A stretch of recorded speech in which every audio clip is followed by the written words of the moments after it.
Hello aspirants, कुछ दिनों पहले एसबीआई पीओ का नोटिफिकेशन रिलीज हुआ था। नोटिफिकेशन को देख के आप काफ़ी मायूस थे। क्यों? क्योंकि वहाँ नंबर ऑफ वैकेंसी काफ़ी कम था। लेकिन कल रात को आईबीपीएस पीओ का नोटिफिकेशन आउट हुआ और आप खुश भी हुए होंगे। क्यों? क्योंकि यहाँ जो नंबर ऑफ वैकेंसी है ना वो काफ़ी अच्छा है। 5200, 5208 टू बी प्रिसाइज। और इस लेवल के एग्ज़ाम के लिए जो ये नंबर है ना ये काफ़ी अच्छा है। एसबीआई पीओ और आईबीपीएस पीओ दोनों ही बहुत अच्छे लेवल के एग्जामिनेशन है, लेकिन आप वैकेंसी को कंपेयर कर सकते हो। कहाँ 540 और कहाँ 5200।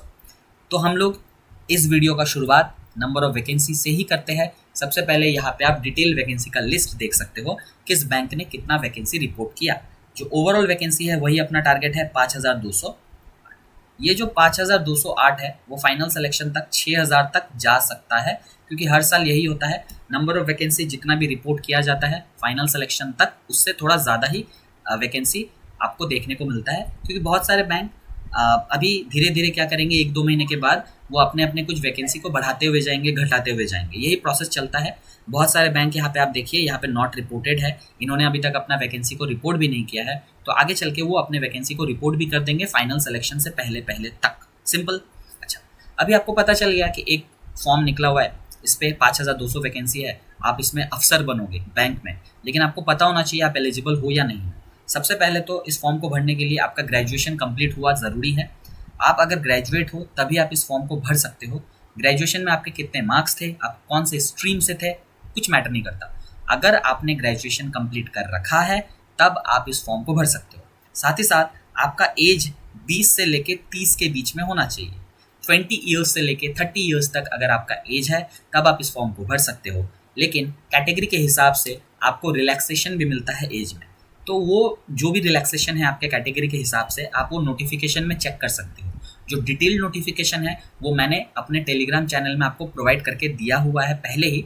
तो जो टेलीग्राम चैनल का लिंक है वो डिस्क्रिप्शन बॉक्स में आपको मिल जाएगा। आप मेरे टेलीग्राम चैनल में जाओ, डिटेल नोटिफिकेशन को डाउनलोड करो और अच्छे से नोटिफिकेशन को एक बार पढ़ लो। जो भी इंपॉर्टेंट डेटा आपको अलग से चाहिए आप वहाँ पे देख सकते हो। अच्छा, अभी हम लोग बात करेंगे इस साल का जो मेजर चेंज है वो है एग्जामिनेशन पैटर्न में। तो एग्जामिनेशन पैटर्न में क्या क्या चेंज है वो एक बार देख लेते हैं।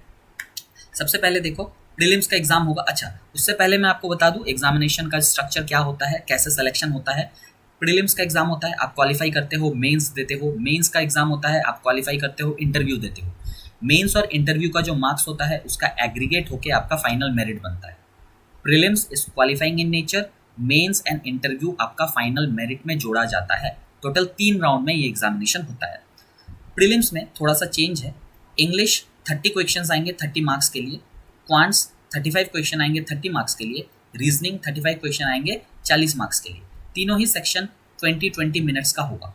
पहले भी यही होता था 20-20 मिनट का, लेकिन क्वांट्स में 35 क्वेश्चन 35 मार्क्स होता था, रीजनिंग में 35 क्वेश्चन 35 मार्क्स होता था। ओवरऑल 100 का ही होता था, 100 का ही कट ऑफ बनता था।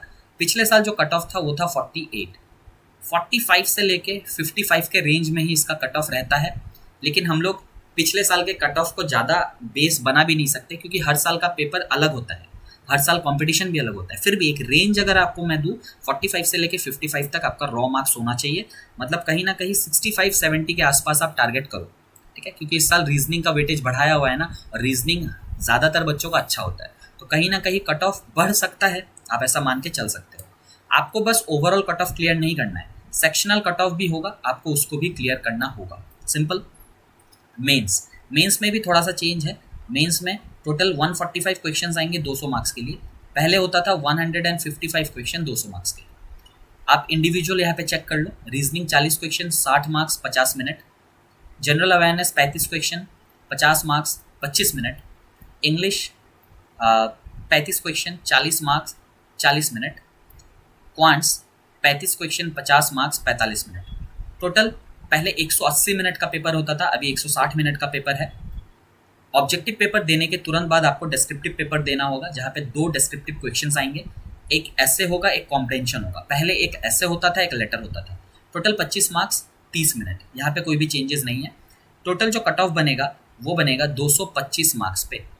हर साल इसका जो रेंज है वो 75 के आसपास ही रहता है। 75 ±5 आप ये मान के चल सकते हो। लेकिन अगर आपको फाइनल सिलेक्शन लेना है तो मेंस में आपको मार्क्स थोड़ा बढ़ा के लाना होगा, क्योंकि मेंस का जो वेटेज होता है ना वो अच्छा होता है। मेंस में आप जितना लीड लोगे, इंटरव्यू में आपका थोड़ा काम उतना आसान हो जाएगा। पिछले साल मैंने भी एग्ज़ाम दिया था, मैंने इंटरव्यू भी दिया था। मेंस में मेरा लीड ज़्यादा नहीं था, सिर्फ 6 मार्क्स का लीड था। तो कहीं ना कहीं मेंस में 10 से 12 मार्क्स का लीड अगर आपका है तो इंटरव्यू में आपको काफ़ी मतलब एक कंफर्टेबल सिचुएशन में इंटरव्यू आपको लेके चला जाता है। तो आप कोशिश करो मेंस में आप 90 के आसपास टारगेट करोगे इस पैटर्न को देखते हुए। ठीक है, सिंपल। अच्छा, सिलेक्शन प्रोसेस मैंने आपको बता दिया। पिछले साल के कट ऑफ डिटेल में हम लोग डिस्कस करेंगे किसी और वीडियो में। कुछ भी डाउट है ना इस एग्जाम के रिगार्डिंग? अच्छा, एग्जामिनेशन कब होने वाला है? सबसे पहले नोटिफिकेशन में आपको फरवरी और अक्टूबर का मंथ वहाँ पे दिख रहा होगा। प्रीलिम्स एग्जाम का जो डेट है ना वो ऐसा है, प्रीलिम्स एग्जाम अगस्त में 17, 23 और 24 तारीख, ये 3 दिन प्रीलिम्स के लिए एग्जाम बुक्ड है। कैलेंडर में ऑलरेडी डेट आपको पता है, कैलेंडर रिलीज कर दिया गया था पहले ही। कैलेंडर के हिसाब से 17 अगस्त, 23 अगस्त और 24 अगस्त को इसका प्रीलिम्स एग्जाम है। अगर हम लोग मेंस एग्जाम का बात करें, मेंस एग्जाम है 12 अक्टूबर को, 12 अक्टूबर। तो आपको ये डेट को भी ध्यान में रखना है। नोटिफिकेशन में आपको डेट नहीं मिलेगा, आपको बस मंथ वहाँ पे मेंशन किया होगा, लेकिन डेट मैंने आपको बता दिया। अच्छा, अब इस एग्ज़ाम को अगर आप क्वालिफाई करते हो तो आपका जो सैलरी है ना वो करीबन 80,000 के आसपास होता है इन हैंड सैलरी। सैलरी के रिगार्डिंग भी एक वीडियो है, मैं इस वीडियो के एंड में उसको पोस्ट कर दूंगा, आप उस वीडियो को एक बार देख सकते हो। थोड़ा बहुत कॉन्फिडेंस मिल जाएगा, थोड़ा बहुत मोटिवेशन मिल जाएगा। कोई भी डाउट है इसके रिगार्डिंग आप कमेंट बॉक्स में ज़रूर से पूछो, मैं आपके डाउट को क्लियर करने का कोशिश करूँगा। प्रिपरेशन स्ट्रैटेजी, कट ऑफ वगैरह सबके रिगार्डिंग एक डिटेल वीडियो मैं आपके लिए लेके आऊँगा।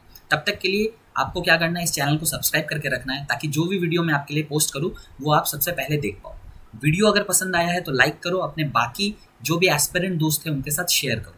मिलते हैं अगले वीडियो में, तब तक के लिए प्रिपरेशन करो अच्छे से, सिलेक्शन इस साल आपका हो जाएगा। मिलते हैं अगले वीडियो में, तब तक के लिए थैंक यू।